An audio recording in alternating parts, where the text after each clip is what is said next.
invited Jennifer Curry to share with us a stewardship moment this morning. She's making her way now, and as she does, I invite you to listen to her journey of faith that she shares with us this day. Thank you, Jen.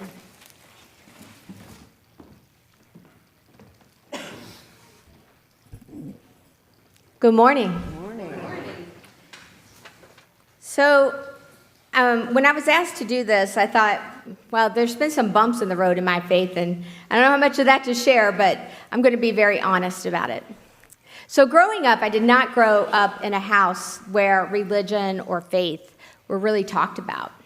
My parents were not very spiritual people, and church was not something that we ever attended as a family. Until I went to middle school. And I had two friends whose parents had started to attend a church in our town. And my friends were really excited about it, and I asked if I could go to church with them.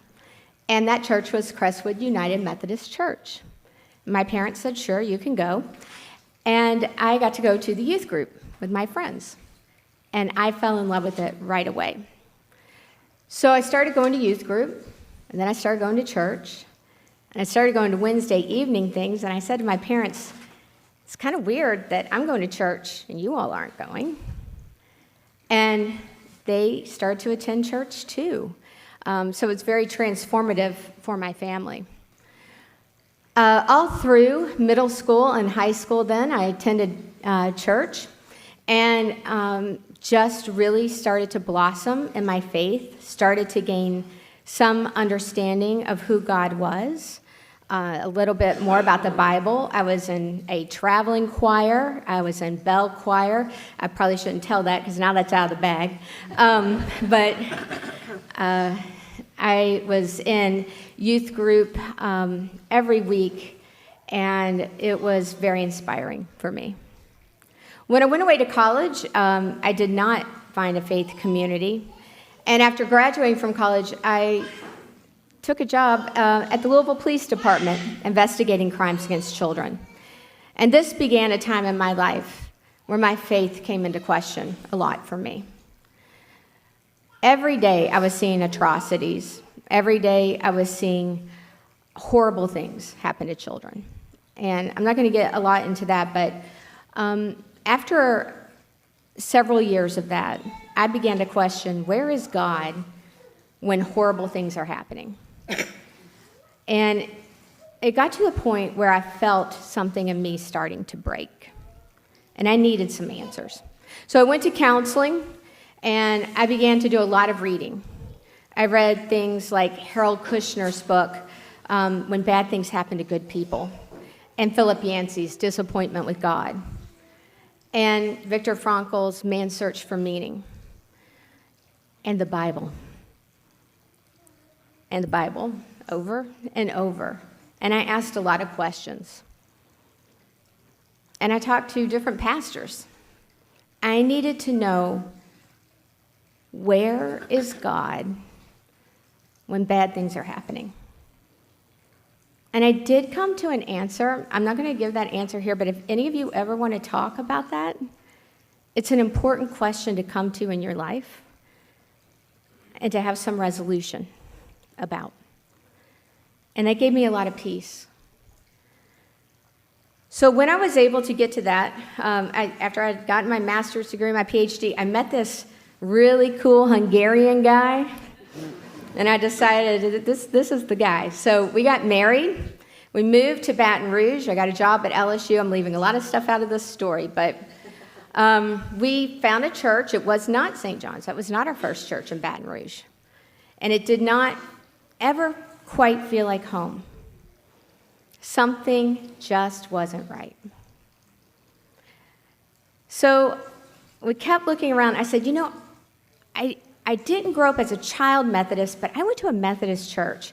And I said, I really want to find a Methodist church. The day we came to St. John's, I said, this is it. This is the one. So we started to attend St. John's, and we joined.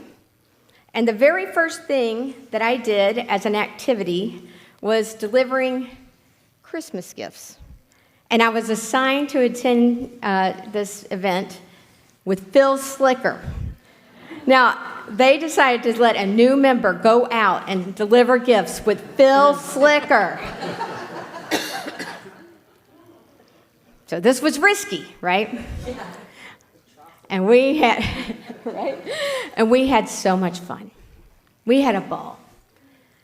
I immediately loved him. And every time I see him, I remember driving around in that van with him and just how he poured into me in conversation, how welcoming and friendly he was. He told me about every type of Cajun food you could eat. He was a blast. After that, I began working some with the youth group. I worked with Leah Goggin, Peter Goggin, and I got to know some of your all's kids. And I fell in love with the youth of this church. So as I look around this room, some of you, I knew your kids before I knew you. And that was really powerful. In 2013, after going through a couple of years of infertility, Emmerich and I wanted to look into adoption. And we had talked to a few people about it. Sarah Shoup and Juan had prayed with us quite a bit.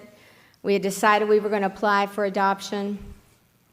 And we really believe a miracle happened for us. And St. John's was a big part of this miracle. I'm actually writing a book about it now, but I'm really glad Cindy and Brian are here because Cindy was so encouraging to me. I asked her about her process several times. She was always very kind, very open. She knows I love her children.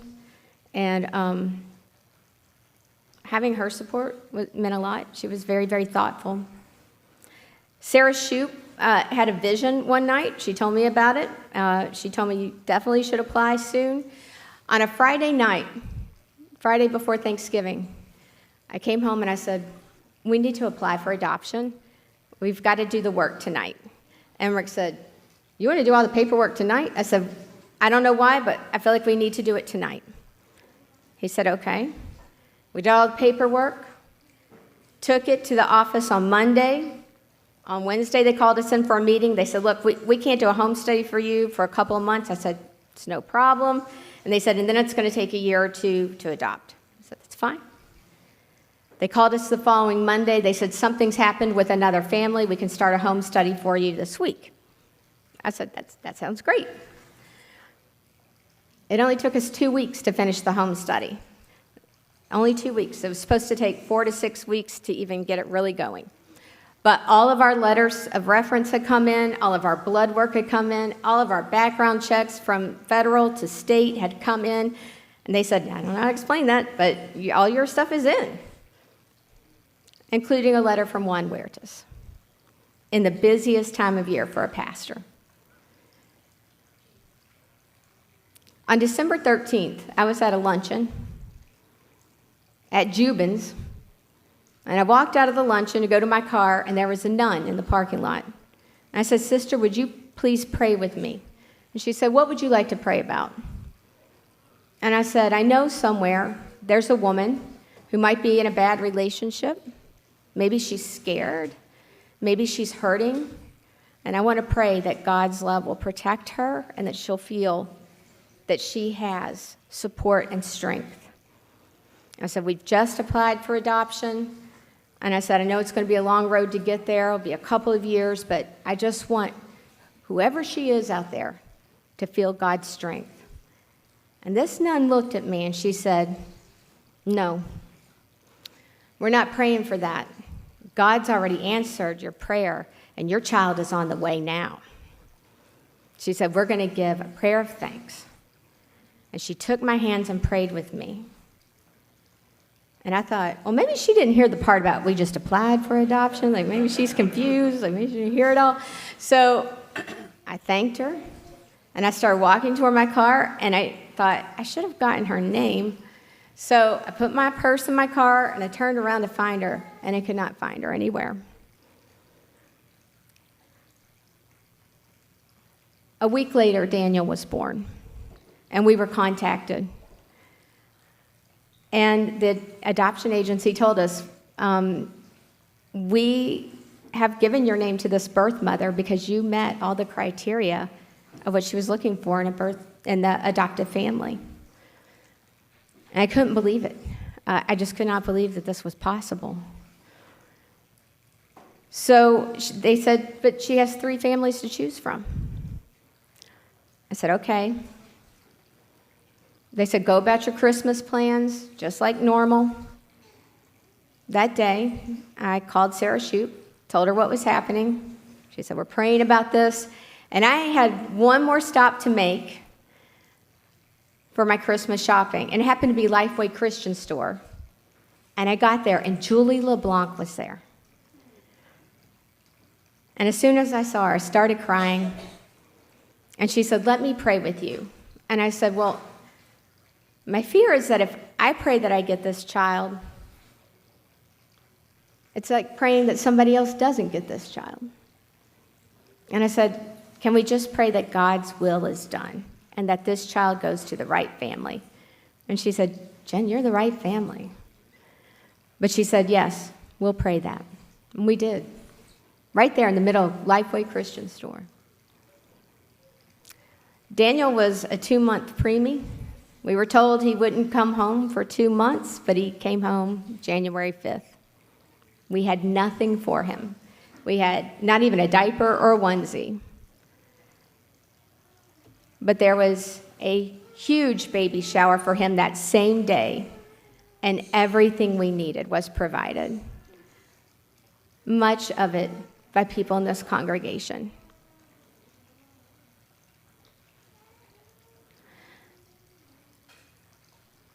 I had prayed for intercession from Mother Teresa at the time. She's now Saint Teresa. On the Saturday before Thanksgiving. And I think it's really interesting that Daniel's Bengali. If you know anything about the life of Saint Teresa, she served the Bengali children of Calcutta. When we could finally have Daniel baptized at St. John's, now this congregation made a pledge that he would grow up in this faith and that you would nurture him. And the reason we give to St. John's and that we love St. John's so much is you were true to your word.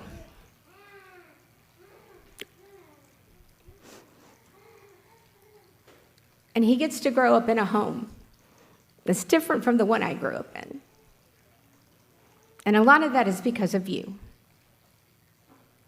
So he gets to know who God is and what faith means, and his faith grows every week. Because he knows every time he sees Natalie Cooper, she's going to say hello to him. She loves him. He gets to go to music makers. And y'all, he comes home and shows me how Mr. Steve conducts all the bells and chimes. He knows you love him. All of you. He knows you love him. Seeing Sandra Kuykendall really help him grow as an acolyte has been a true blessing to us.